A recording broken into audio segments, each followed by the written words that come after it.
This meeting is being recorded.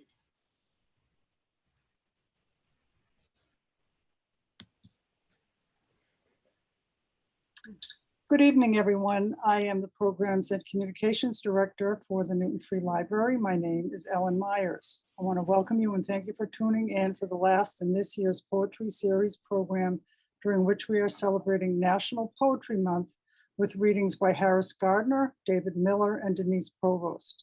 We are very grateful to Doug Holder from Ibbotson Street Press, who has partnered with the library for many years on this series. This is important for all you poets out there, besides our featured readers tonight. If you want to read during the open mic, please send a chat to me. We'll bring up as many of you as possible, time permitting. I will chat directly to you to let you know when it is your turn, so keep your eye out for a direct message from me if you do sign up to participate. Please keep yourself muted during this session unless it's your turn to read during the open mic. Of course, there's lots of things going on at the Newton Free Library. We invite you to visit our website or stop by anytime. Our website is newtonfreelibrary.net. Closed captioning is enabled, and also this program will be recorded.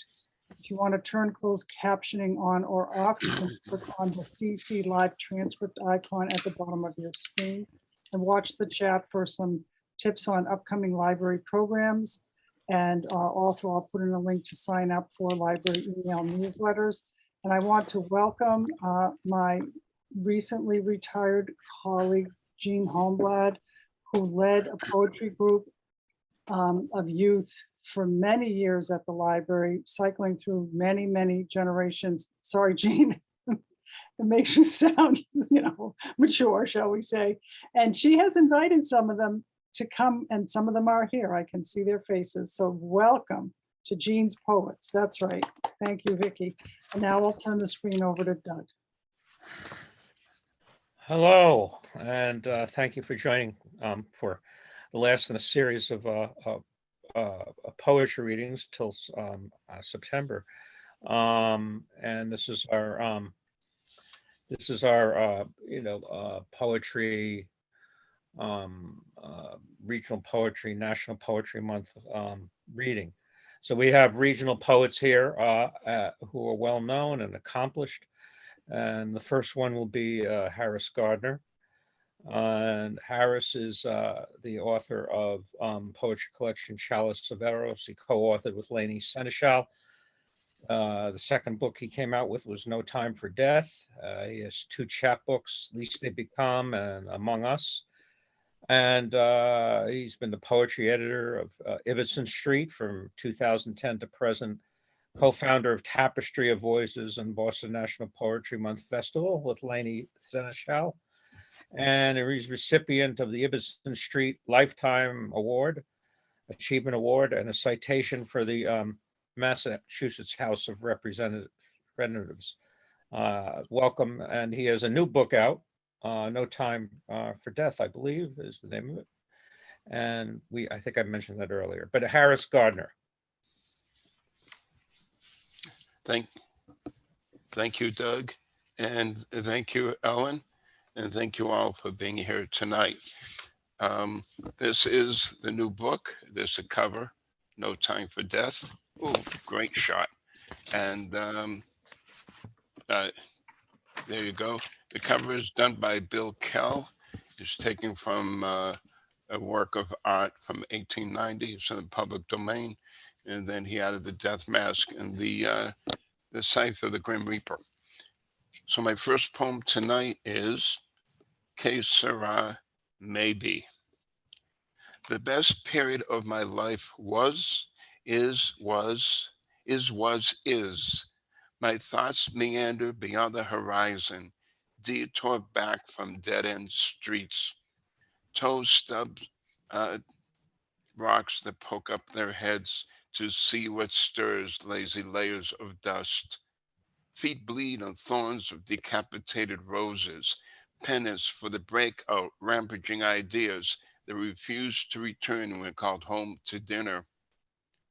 Seeds drop in other gardens, grow organic groceries for perhaps more deserving palates.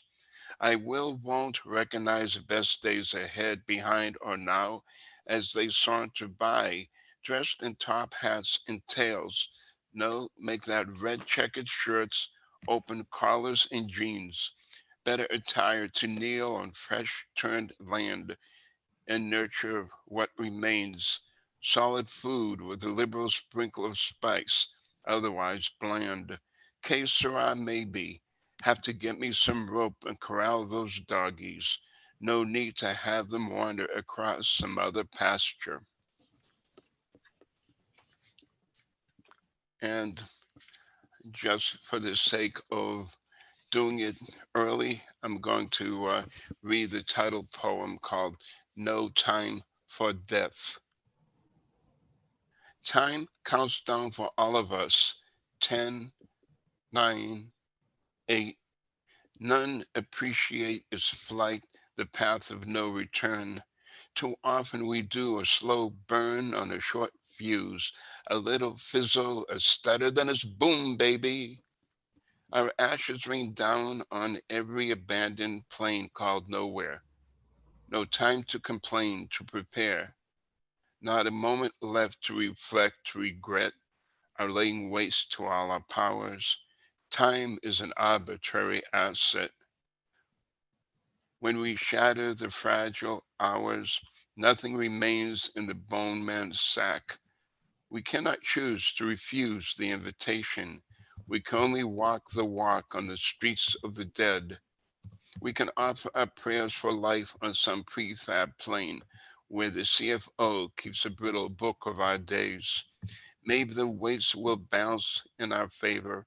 Maybe we shall come back to clean up loose ends. Maybe the sentence gets upended, gets suspended. 7, 6, 5, 4, 3, 2. Will you stop for one forsaken minute?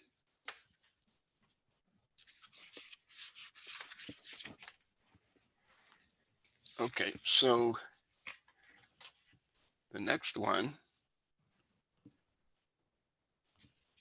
I'm going to read is called Almost a Poet.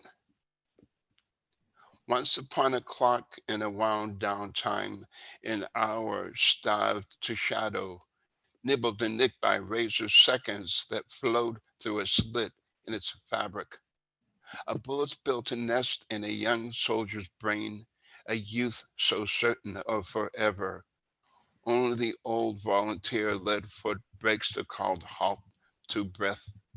Death's surprise etched his eyes, strange to find a wildflower field to nevermore.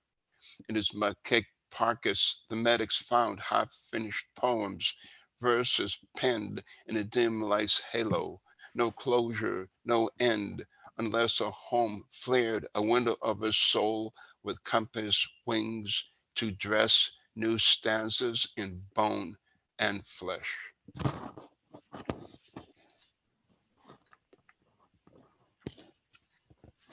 All right.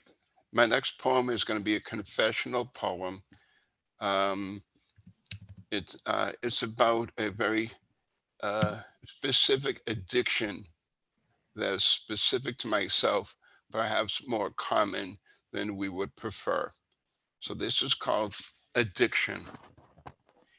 It does not seem to be a sound solution to make a New Year's resolution to cure my aggravating albatross addiction. It may be a rather facile prediction that sweets will determine my termination on my Tootsie Pop terra firma. Hello, I am. Who are you? My anonymous name tag boldly declares me to be a chocoholic. I have paced and retraced the 12 exact steps, the 12 exact steps to the kitchen cabinet where the cocoa treats are stored. My affliction is ironic, like being gored by a bull in a colorful candy kiosk. Mounds of mint Girl Scout cookies have mounted a retreat. I'm beginning to tremble like a milkshake in a blender. I grope for the last bar of Godiva, Gone. My barren cupboard marks me. Chocolate chips were preemptively chucked into a forgotten waste bin. Brownies have staged their last stand. No crumbs, even to sustain a mouse. The final tinsel kiss slid down the chute of my tongue. Its echo sigh resounded in its ultimate meltdown. And Lord, protect me from the temptation of siren Reese's pieces. Shall I venture then to make a visit in my voracious quest to the convenience store? Maybe just a pint of fudge swirl ice cream. My chocolate dreams are becoming nightmares. Dare I go and dare I go cold turkey? That should be the golden key to my guided future recovery. Perhaps now, just a wee flute of chocolate liqueur. This year, I resolve to indulge no more in my holy grail pursuit of face your demons chocolate, even if to the sound of sacred music, the ultimate hot fudge sundae should rise from the deepest heated pit.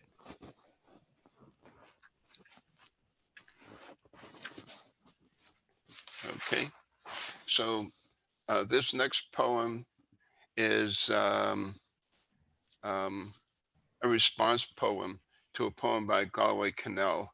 Galway wrote a poem called Attending the Reading of a Poet's Will. And my title is Sneak Peek at a Poet's Will. Item: verses nurtured on marrow from singing bones under layers of dust. Item: stanzas dressed in flesh from the heart, draped in surplus brain pulsations, wrapped in packet with blood red ribbon. Item: excess of bottled tears sprinkles pavement, grows roses that bite when one stops to inhale.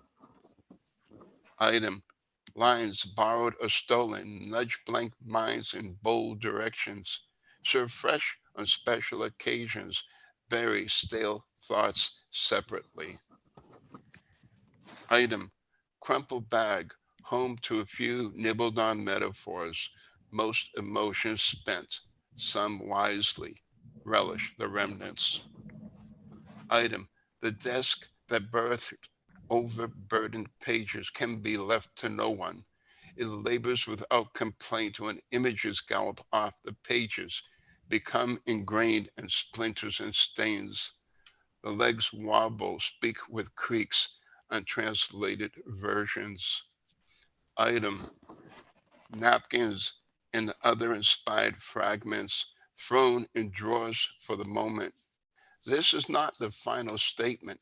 Premature to lament unwritten passions. Volumes will increase, collections bound. The will be done. Uh, Next one is stopwatch.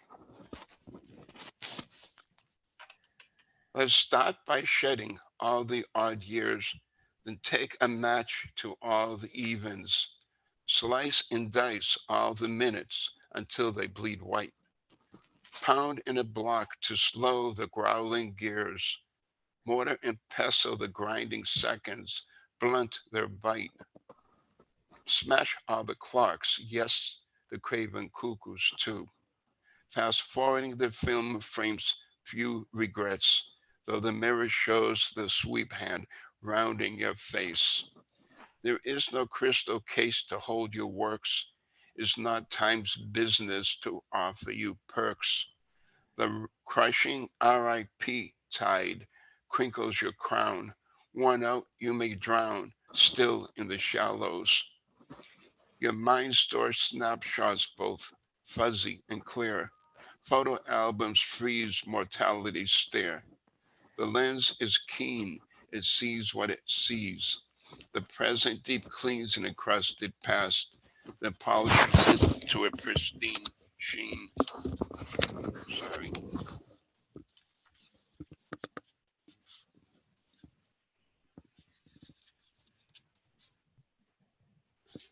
Future scenes left alone develop on their own. Pare away the wrinkled pages, strip bare temporal confusion. Vanity's illusion brooms the dust. Search the phases of your soul. Find the last clock, make it whole. When the sleep keeper sleeps, he loosens control.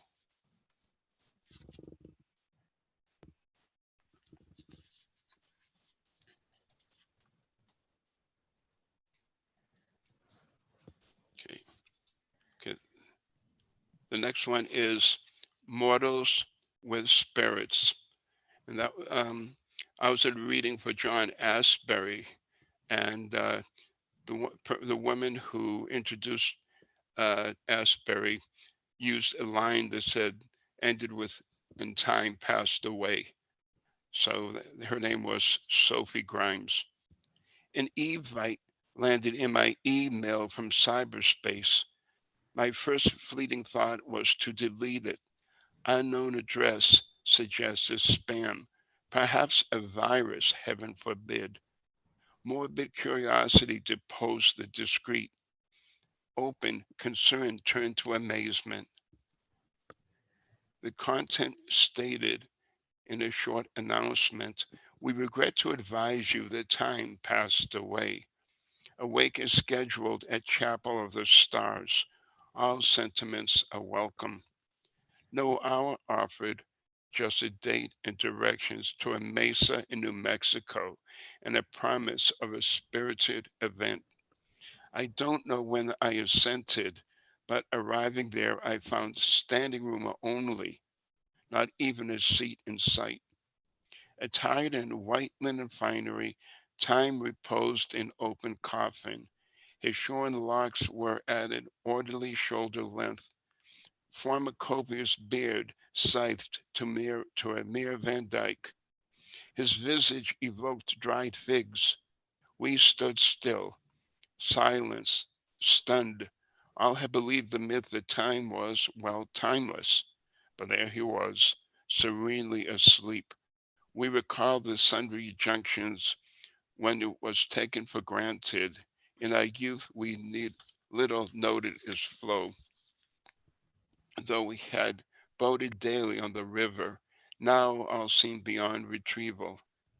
We uncorked a few bottles, perhaps more than a few, which we consumed, yes, in no time at all. The throngs were in fine spirits. We were ebullient. Our eyes absorbed the stars.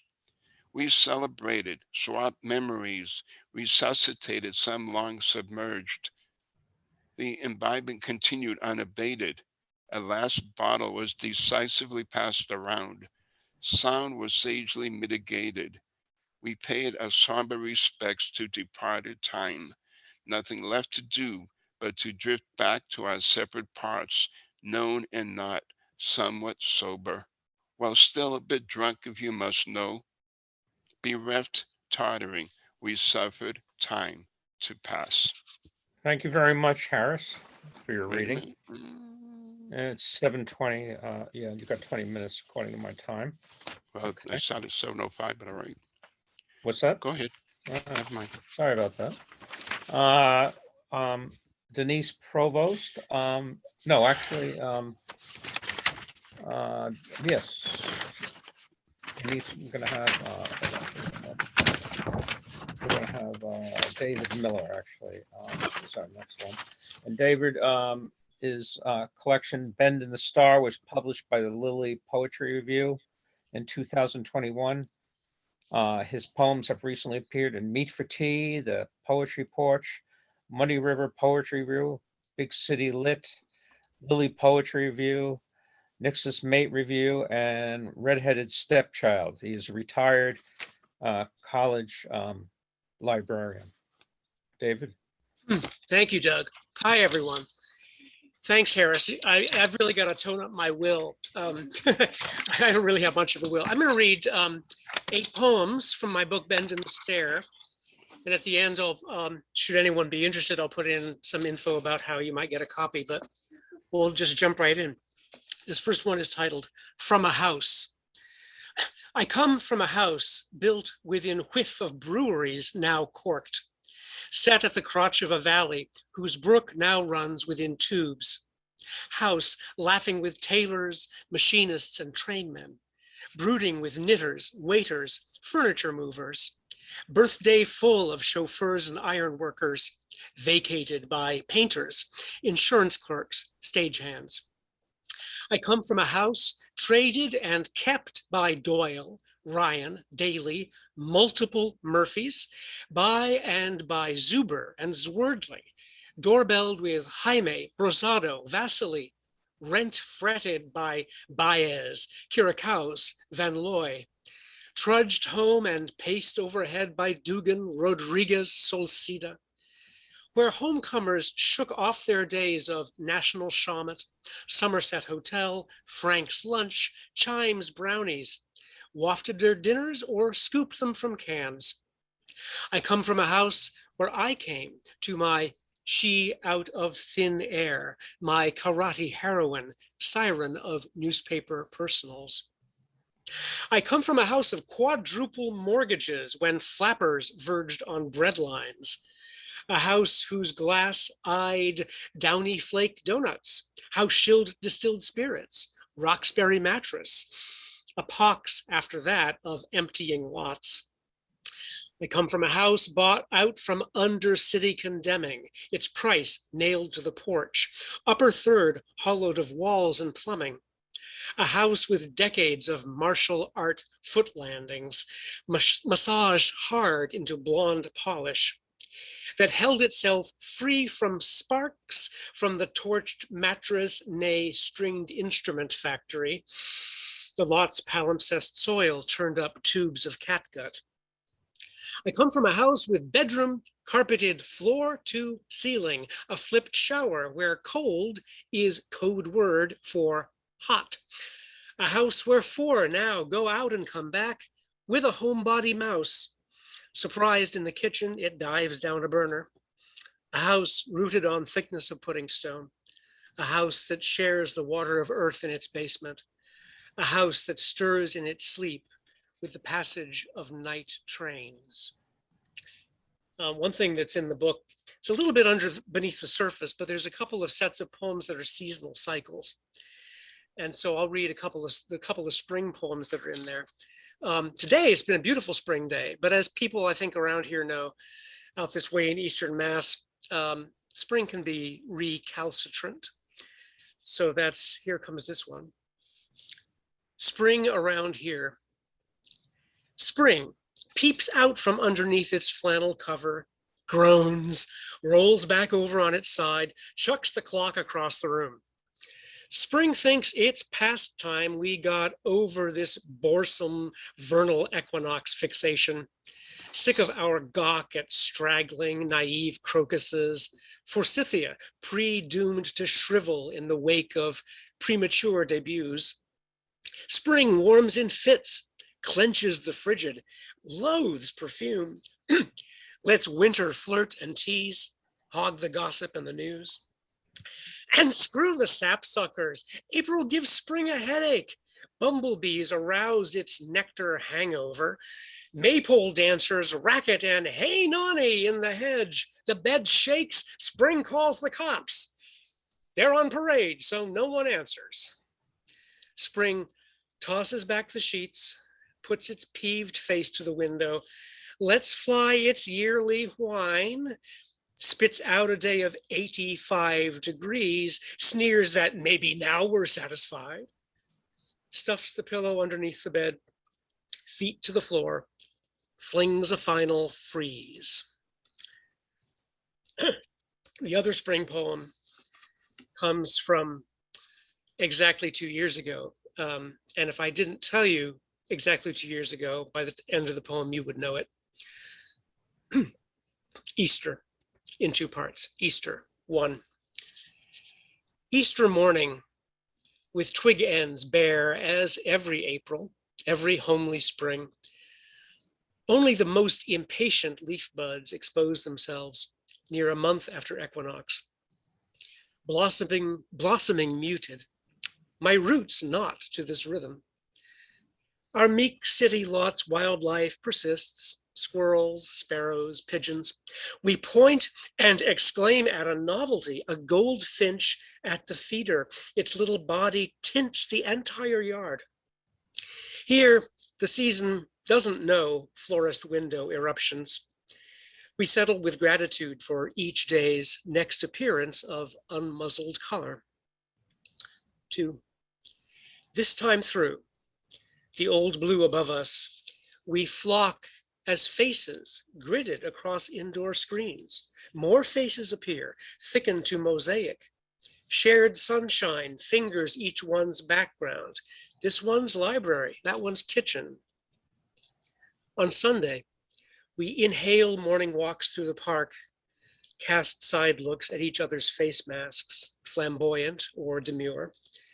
We not only dress in layers, but we breathe through them. In the Easter parade talismans wrapped against our lungs lockdown.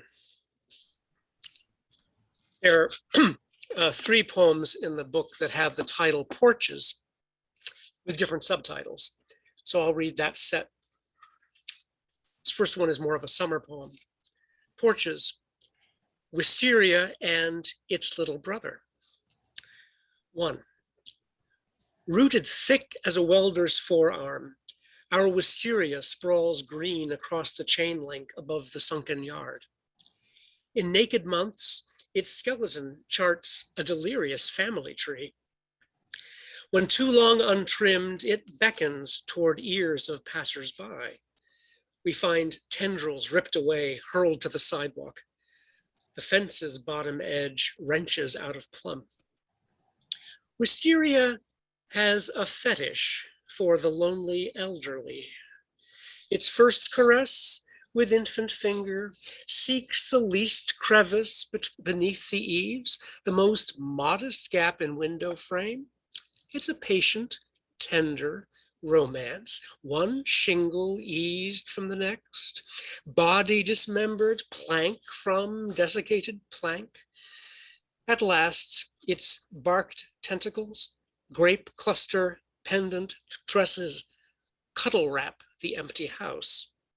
Glassy-eyed, the house forgets to fix its face, forgets to shave or tie its shoes, sits in the seedy yard, pants around its ankles. 2. The potted morning glory on the porch, unstaked this year, thrashes in slow time. Its feelers grope a silent paramour, the beach chair I set beside it.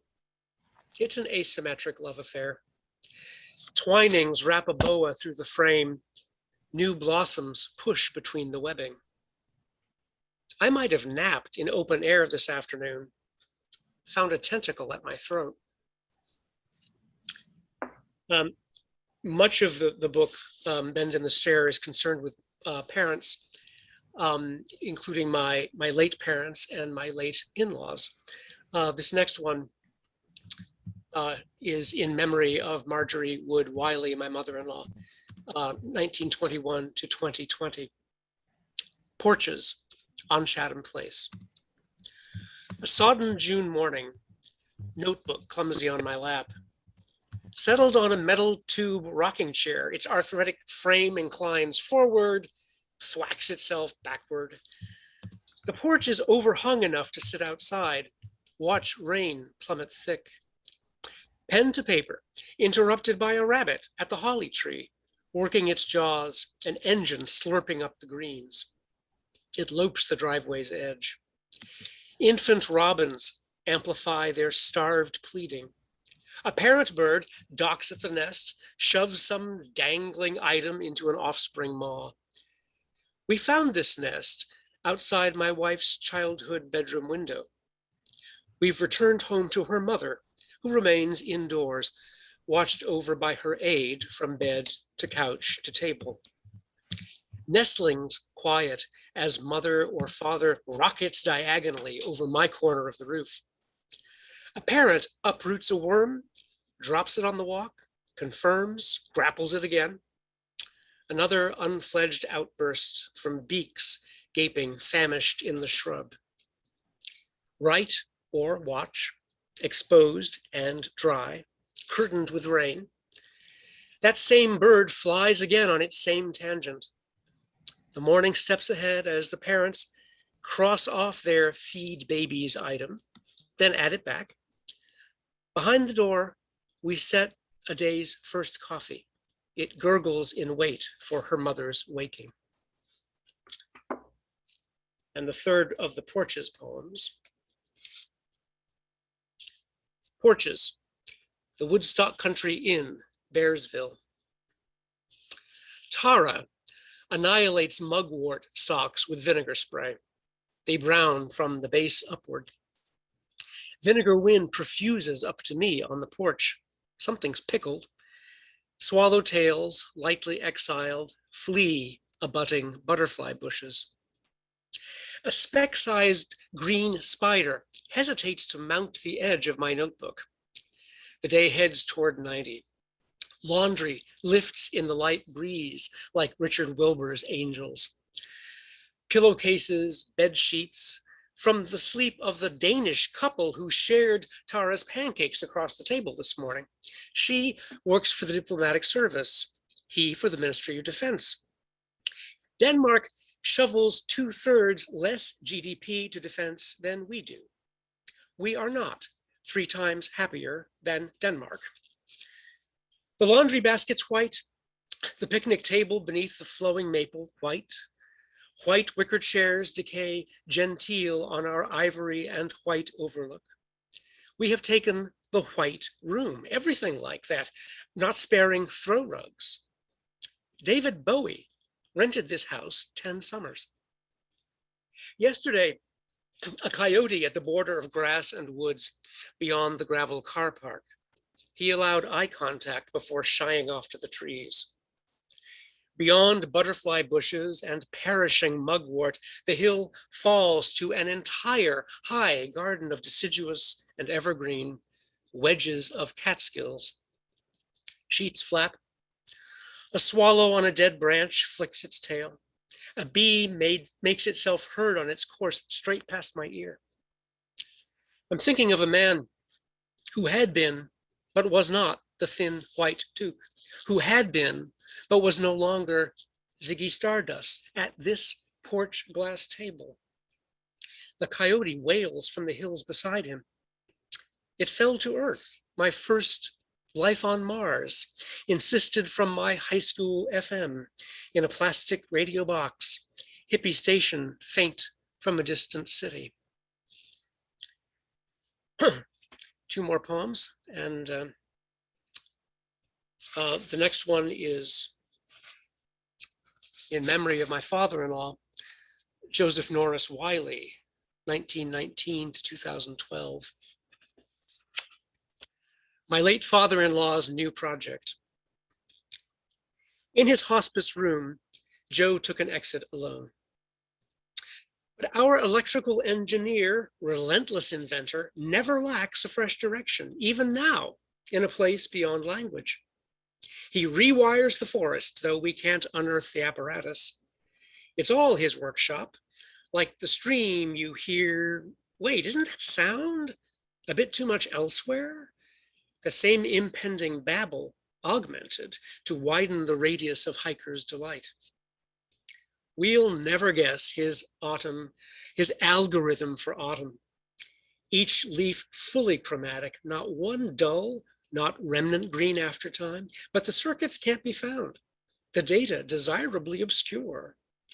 These woods, still his workbenches, his inventor's broad basement. He experiments with new barks, shuffles fungal forms, scraps the dead ends, redrafts, and gets out of the way. And finally, this last one, another poem in 2 parts. Sunrises with my father. 1. My father settled in a place where he could walk outdoors all year, made it his pleasure to help the old folks. Retired, but barely stepped across that definite senior discount line. He rose each Florida's pre-dawn, tracked on foot the route the paper boys followed to fling the Sarasota Herald Tribune lightly at the ends of driveways. If these neighbors were the definite elders, my parents were numbered among the youngers. He knew the old ones by name, knew which of them needed their news carried to their porches. Warmth and moisture soothed his lungs, grown rasping with Massachusetts freeze. 20 minutes walk before the sun burst out, with its own baggage, helped to shrink a belly pointlessly enlarged. I wanted to know something beyond the tourist guides about this place, so easy, soft, and alien. Some mornings on our visits near the solstice, those shortened days oddly considered cold, I'd rise and dress in darkness, shielding my wife's shut eyes against marauding light, fumble to the living room to meet him. Off we'd set, do-gooders at the end of night, returned for coffee as bands of red lifted above the roofs. 20 years downstream, my father, a widower, one of the elders, still met the early hours before I cared to. I'd fumble out to meet him, his head crooked back on the rose-pink recliner, shut-eyed after first caffeine. The other olds now fended on their own for headlines dropped at their driveway's ends. The younger elder, I stepped into light for one minuscule good deed, fetched the paper for his second waking, or his third. Thank you, everyone. Thanks very much. And here's a note, just in case. Thank you very much, David.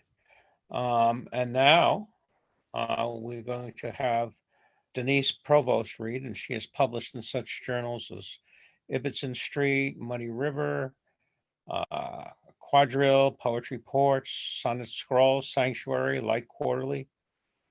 She received the Best Love Sonnet Award from the Maria C. Faust Sonnet Competition in 2002.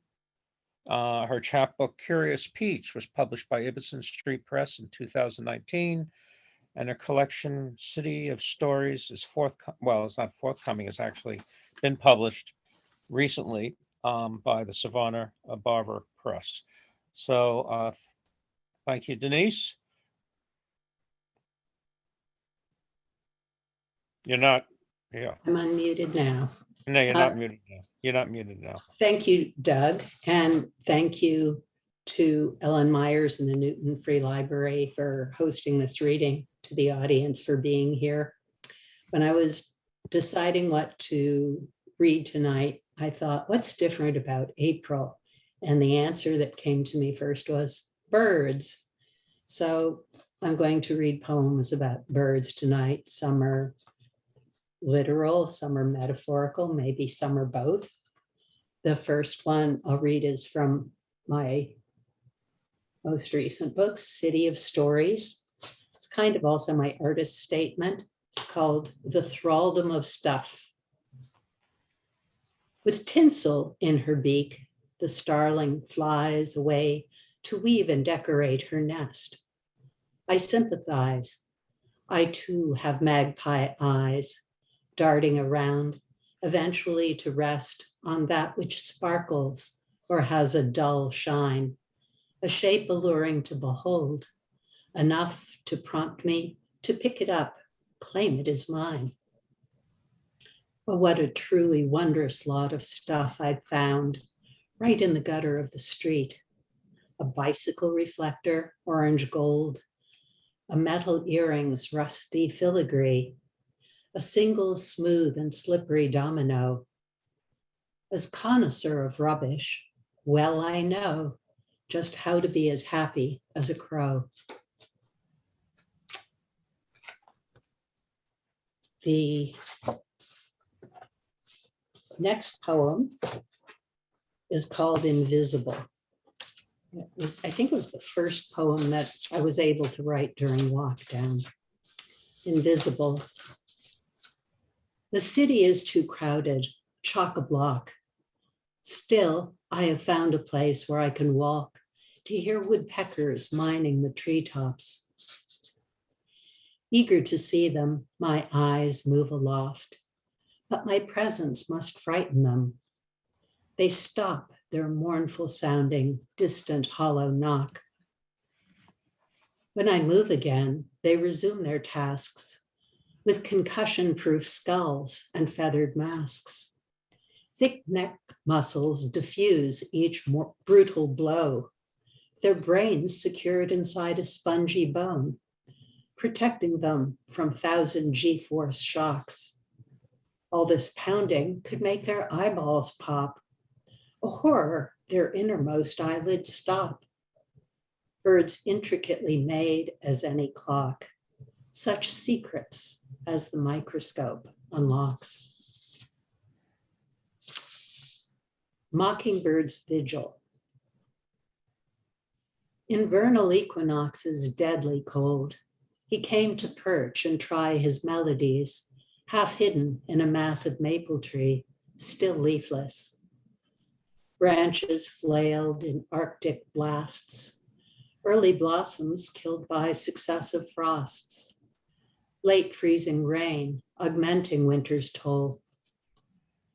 He started some bleak hour before dawn, sharp, soaring voice perforating our dreams. You can't imagine what you mean to me, the bird declaimed, albeit wordlessly. Courting forces beyond any control, transmogrifying winter with his song. Sitting each night in darkness, asserting devotion without evidence of spring. This one is Outsiders. Sitting by a window in the rain, I watch a pair of wood doves, which display exquisite timidity. They take turns. One, then the other scans the empty street, scouting it so that each in turn may eat whatever nourishment they're finding there.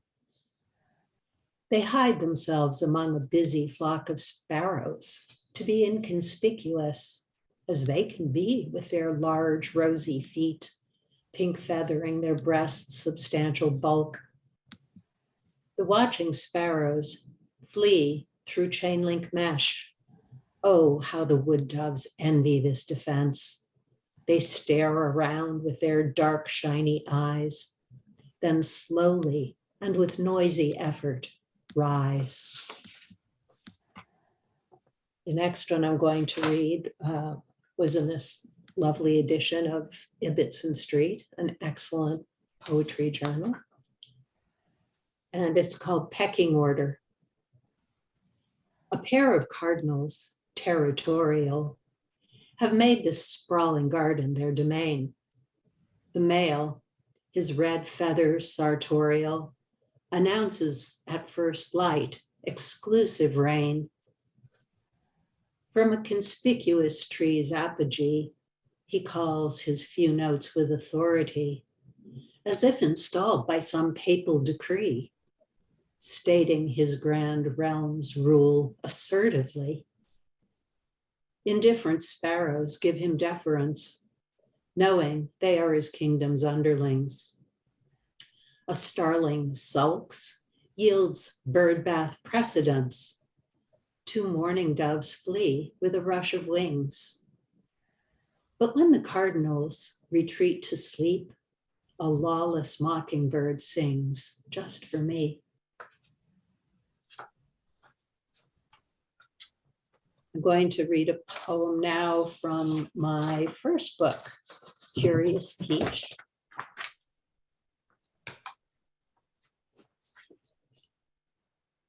Which is called Predation. You could say he befriended it, though wild, it often visited, not friendly, but inquisitive. A robin come to pick and peck grubs from the dark earth's rich buffet. So he expected it each day, the way that it would come and sit and watch him watching. One might say the bird became a kind of pet, a creature he won't soon forget, although a year has slipped away since that robin last hopped his way. A neighbor said with great regret, her cat had put an end to it. He took it hard. He's waiting there for some new robin to appear. But though the cat has moved from here, the robins, grieved, remember yet, avoid his garden out of fear. It galls him that the cat still lives. And this is a poem about another kind of creation. It's called predation. It's called Hawk in the Garden, and is sort of a drama in 3 acts. 1, more sculpture than creature, statuesque upon the arbor, a Cooper's hawk glares side to side, checking for interference. Flayed open, close by its claws, a songbird-sized carcass.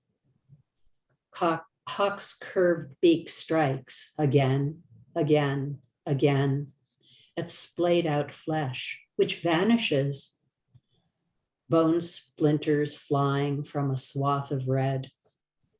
Its mounds of muscle monumental, hawk pecks at remnants, slim remains, leans forward, lifts its tail. From its white feathered rump, releases a parabola of liquid, landing like a line of white paint on the feather scattered grass. 2, who can imagine what goes through the mind of a squirrel, or can say for sure that squirrels have minds? A gray one, fat and sleek, climbs down the maple into Hawk's scope of attention. Does Hawk look quizzical as squirrel approaches? Hawk rotates its grand head and ruffles up its wings so it appears even more massive than the fearless quadruped. For when does prey approach its predator? Passing the foot of the arbor, squirrel climbs the inner branches of nearby shrubbery. Hawk watches, watches, then chases in a rush of wings without success. Squirrel notes Hawk's aversion to the ground, teases it twice more around. Squirrel then departs with bragging rights, while Hawk, pride wounded, flies into a plum tree. 3, a sound I've never heard before, a piteous shriek, repeats. That little squirrel, the albino one, has pressed itself into the maple's long trunk crevice, where it cries, twitching its still visible tail. I need not look. I know Hawk looms above and peers directly down, its menace in the sound white squirrel emits, waving its pathetic tail flag of terrified surrender. Unbearable thoughts of any more carnage in the garden, particularly this spirit squirrel, the garden's agile clown. I thrust the back door open. Hawk is off. The small squirrel scampers down, sits on a mound, nibbling at some food she's found. Now, this next poem is called Prayer for Deliverance, and it was inspired by a reference that Rumi makes in one of his poems to 4 birds, which personify the qualities which interfere with our ability to love. And I suspect that he picked up this idea from a 13th century Persian poem called The Conference of Birds by Fariduddin Attar, in which birds all represent human faults. And here's a later Persian painting of the Conference of Birds, about 300 years after the poem was written. Anyway, this is Prayer for Deliverance. I'm herded by an ill-assorted flock, loud rooster, peacock, noisy crow, and duck. The rooster, strutting, urges me to lust.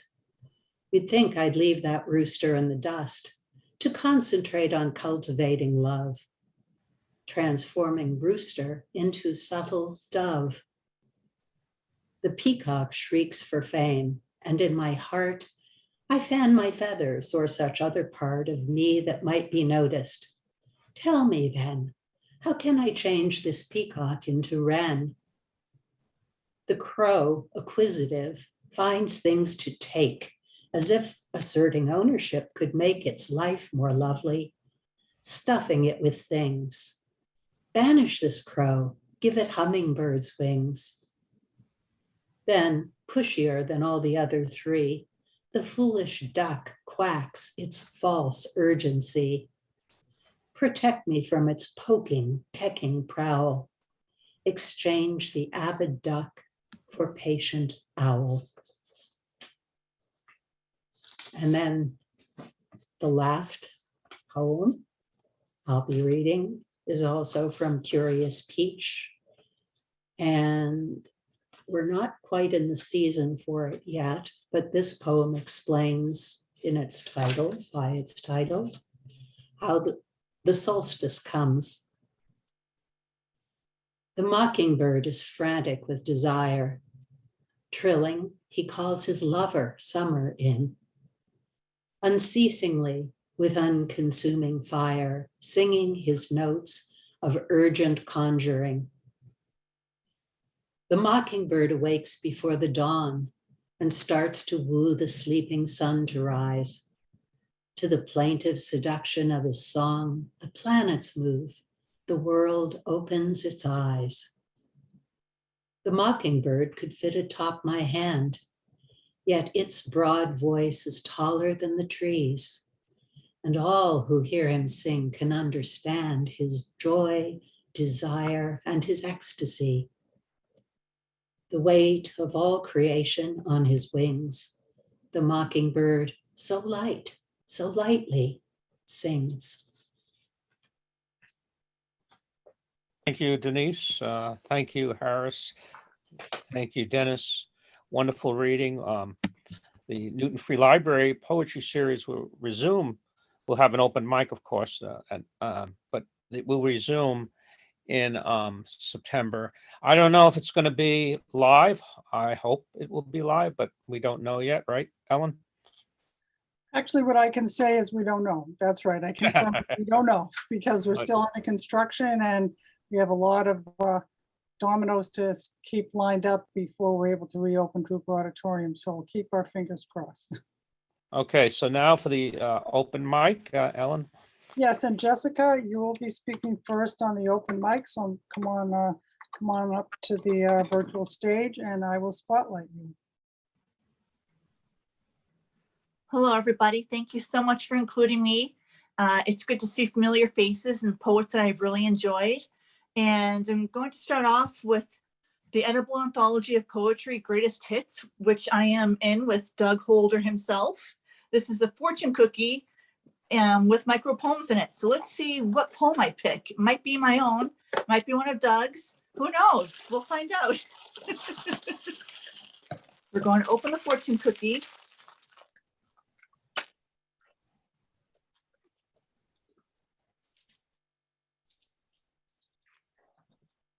And the poem says, it's by Doug Holder. We got Doug Holder's fortune cookie. This is awesome. Whiskey. After a shot, the bruises lift from the bitter fruit. Doug Holder, that is so cool. I picked yours. What a great coincidence. So the poem I'm going to read is from my new book of poetry, How Can I Steal a Purse? And it goes along with what David and Denise were reading about seasons. This is called Heat Wave. I forget what snow is like, frozen layers of crunchy diamonds, creating caverns with each step of my black rubber boots. For now, I sprint, skin on sizzling blacktop to ankle-deep grass where I lie and dream of days that don't sear my flesh like fish at a barbecue, spritzed with lemon in the drink I gulp, sour and sweet, ice cubes clinking, liquid empties into my parched throat. I sigh without foggy breath into a tropical storm that doesn't require shovels for cleanup. That's it. Thank you so much for including me. I look forward to hearing the other readers too. Thank you. Thank you so much, Jessica. And now I'll invite Carla up to the microphone. Hi, everybody. I'm Carla Schwartz, and I do have a book coming out from Finishing Line Press, and it's called Signs of Marriage. And if you, let's see, go here, you can take a picture of that with your phone and get to the URL. And one of the poems in the book is called Stones. You begin with just one rock, mid-puddle of the front yard. We named it Rock Hudson, but then came two more to bookend the mud, Rock Around the Clock and Elizabeth Taylor. I loved the line of them, the symmetry. I never questioned the origins.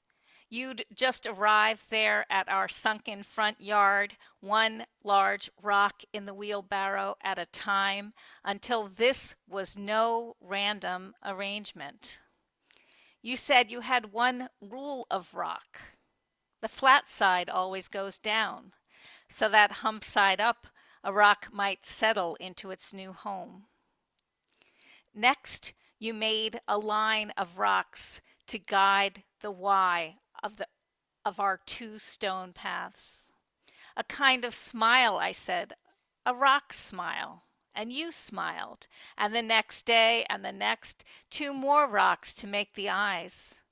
A few weeks later, a nose appeared. A little bent, a little sad, but a nose. Then the effort changed. You graduated from pry bar and shovel to blocks, straps, and a come-along. Soon you urged 1,000-pound boulders to find their new sweet spot in our yard. Most flat side down until I told you I like the flat side. So we pried, blocked, and tipped together until one flat face shone back at us. One morning, you brought me to the backyard and showed me the aisle you had created with the stones you'd moved. I said, well, if we ever get married, this will be our aisle. And you rolled your eyes, but later handed me something, palm-sized, with a plainer face, a glittery stone of mica and quartz. Thank you. Signs of Marriage is the book, and that's it. And thank you very much. Thanks so much, Carla. And now we'll turn the microphone over to Vicki.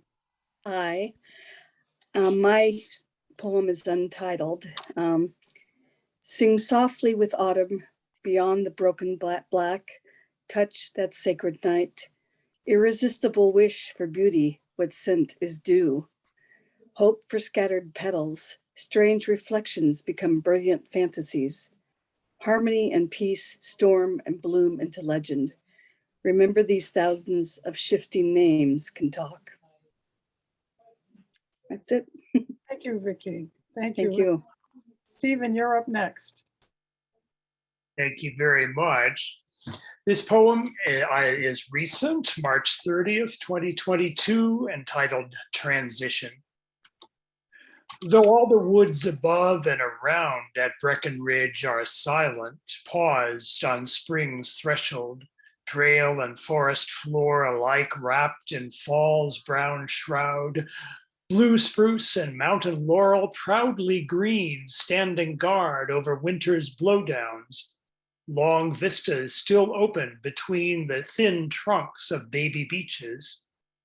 The west branch of the Mill River rushing through its ravine sounds louder than cars on the nearby highway, despite the scalloped borders of recent snow that try to hold it back.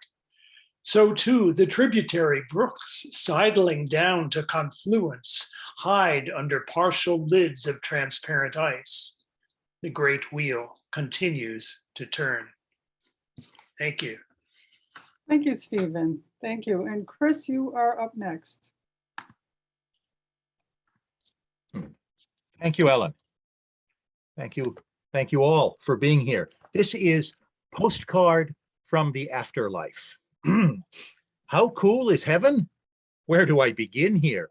The nightlife's hipper than pre-war Berlin here, yet wholesome as a cozy country inn here. I'm suave as Cary Grant or Errol Flynn here. I've got broad shoulders and a dazzling grin here, plus perfect hair, flat abs, and strong cleft chin here. We all look like some sexy film star's twin here. Nobody hates the color of your skin here. Yang enjoys perfect harmony with yin here. The food is rich, yet all of us stay thin here. Nobody has to lose for me to win here. We're all on friendly terms with all our kin here. No politicians practice crooked spin here. I never get hungover from the gin here. None of my favorite vices is a sin here. Damned if I can tell how I got in here. Thank you. Thank you, Chris. Thank you so much. Karen, you are next.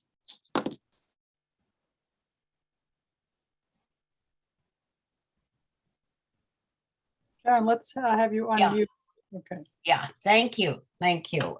Thanks to all the readers. I love the featured readers and the wonderful variety of the people on the open mic. This poem is going in my book, which is coming out very soon. In fact, this close from Ibbotson Street Press. And it is a record taken from a journal of my impressions of a visit in 2017 to Spain, to the historically significant town of Cordoba. I could not be in Spain for the first time, possibly only time, and not see Cordoba, center of La Convivencia, keeper of centuries' scars. Visit the cramped Jewish quarter where Maimonides was born, where a small plaza is named for him, where ghetto inhabitants were denied egress from dark till dawn, where a small upstairs room once served as a synagogue, bare walls frame empty space. Marvel at the Mezquita, the great mosque, worship jewel of the Moors, rulers of the Iberian Peninsula. Its enormous stone arches, sienna and cream, once open to the air, echo across acres. Its pillars rise to sky's breath. Year of our Lord, 1236, a broken connection. Mezquitas, stone arches enclosed. Imposed in their center, the windowless cathedral, fortress of Catholic Spain, its airless walls, later hung with Baroque agonies, tormented flesh, bloody with martyrdom. In its dizzying maze of small rooms, I can't breathe, nowhere to rest. Tourists herded through endless displays, gold objects that smell of power, the revolting giant statue of the porcine bishop, surrounded by gilded putti, their tiny penises playful. View the Kaza, built for sensual joy, a Muslim ruler for his beloved. I breathe pleasure gardens surrounded by flowing streams. Imagine celebratory evenings, castanets and wine dance in the great hall. Reincarnated as the courtroom of the Spanish Inquisition's headquarters, Trials for the conversos. I stand where the condemned stood, too terrified to imagine their outcome. Penitential auto da fe, then fire dance at the stake. Bath quarters in the casa, where the beloved, perfumed with ointment, once prepared herself for his embraces, twisted into torture cells, where the body, joy's source, transformed into excruciating agony. To be now here, a tourist in this place where I could have been howling among the condemned heretics and Jews, our only light, sealing openings in the shape of stars. Thank you, Karen. Thank you. And now, Parma, it is your turn to take over the microphone. Oh, thank you so much, Ellen. It's been a pleasure to hear all the incredible speakers today and the poets. Some of you guys I've seen at Out of the Blue Art Gallery, actually, through Stone Soup readings, etc. And it's great to see you guys up here again. And I'm keeping the vision alive at the Arts at the Armory building today. So thank you guys so much. Since I'm mostly getting to know the great chunk of you just today, I've seen you guys, some of you guys go through Out of the Blue. I'll just read a safe poem. And that safe poem that I wrote was in my senior year in high school. And my very demanding mother decided I should be part of the, the Nebraska beauty contest. You know, it's a national ridiculousness. And of course I was not interested whatsoever. And right before me, somebody had a speech, you know, and she said, I love Nebraska. The sky is blue, the grass is green, and everything makes me feel supreme. And I was so angry. The goth in me was so angry. So I decided I had to recite this poem, Earthquake. It bothers you that the news reports lives marred, the compassionate defecating beneath sacks of birds and blankets, the absence of grief where fear overwhelms it. Gaunt dogs prowl warily. Pockmarked survivors burn from lupus, chlamydia, and trachoma. There is no light, and God is nothing but an ornate leper. If you were paying attention, you would notice all the paroxysms about you. Your gurus and paramours would exist beyond Sunnyside Hill, Apple Crest Drive, and Cherry Hill Road. You would embrace the lepers in Calcutta, the Ebola beaten in Nigeria, the verminous in Indonesia. Embrace your sisters and brothers, black, white, red, yellow, and blue. Embrace, kiss, cry, touch, feel before we all let go and slide into ethereal blackness. Thank you so much. Thank you, Parma. Thank you. Thank you. And now our last reader for the evening is Keith. Keith is going to call in. So he doesn't have Can you hear me? Camera today. Yes, we can hear you, Keith. Okay, good. Yes, my wife got the laptop, so I had to make do with the house phone and the desktop. Helping Hand. This is from a true incident of 2 weeks ago. Helping Hand. In the bathroom this morning, I saw a round brown spot on the toilet seat, so I took some toilet paper and flicked it in. I paused to take out my nighttime bite plate to brush and rinse and put it in its box. When I looked back, I saw a ladybug paddling in the bowl and realized my horrible mistake, the bug's unfortunate mimicry with legs pulled in protectively. I tried without success to urge it onto a piece of toilet paper, finally just reached in and plucked it out, rinsed it off, and put it on another piece to dry. These days, with so much bad stuff in the news, I sometimes feel that I too am in the soup, hoping for some large hand to reach down and scoop me out and rinse me off. But for now, I must depend on smaller hands to reach for me, to reach me. Thank you. Thank you, Keith. Thank you. Well, this concludes the open mic. I do want to thank our featured readers, Harris Gardner, Denise Provost, and David Miller, and always a huge thanks to Doug Holder for putting together our series every year as we conclude tonight with this special National Poetry Month reading. This series will continue whether in person or on Zoom, remains to be revealed, on Tuesday, September 13th at 7 o'clock, our usual time. And I want to thank everyone for coming.